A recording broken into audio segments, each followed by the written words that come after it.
पुढच्या बातमीकडे मॉलमधील बेसमेंटमधील पाण्यामध्ये महिलेचा मृतदेह आढळलाय। भांडूपच्या ड्रीम्स मॉलमधील धक्कादायक घटना समोर आली आहे। महिलेच्या नातेवाईकांचा शोध सुरू आहे। पुढील तपास भांडूप पोलीस करत आहेत। महिलेचं वय साधारण 30 ते 35 वर्ष असल्याची माहिती कळतीये। भांडूपच्या ड्रीम्स मॉलमधील ही धक्कादायक घटना समोर आलेली आहे।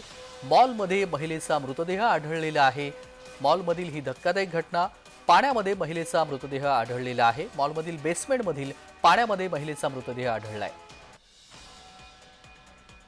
आणि या सगळ्या संदर्भात सविस्तर माहिती जाणून घेऊया। अनिल सावरे आपले प्रतिनिधी जोडले गेलेले आहेत। अनिल, मॉलमधील बेसमेंटमध्ये पाण्यामध्ये महिलेचा मृतदेह आढळलेला आहे। पोलिसांचा तपास सुरू आहे, मात्र घटना कधीची आहे आणि याबाबत पोलिसांनी काय अधिकृत माहिती दिली आहे?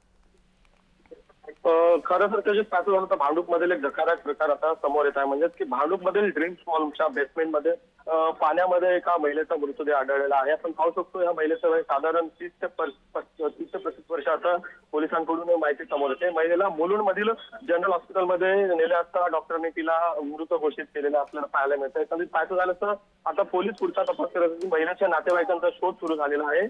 महिलेला तपास हा जो आहे भांडूप पोलीस करताना पाहिला, मात्र नेमका हा जो मृतदेह कशा प्रकारे आहे, तिला कोणी मारून घातपात करून ढकलला आहे की ती पडलेली, आता पुढील तपास आहे जो आता भांडूप पोलीस आपल्याला करताना पाहायला मिळतात। अगदी, पण अनिल, ही महिला कोण आहे? ह्या महिलेबाबतची काही माहिती मिळतेय का? ती महिला मॉलमध्ये काम करत होती की मग नेमकं काय? ह्या महिलेबद्दल काही माहिती कळतीये का?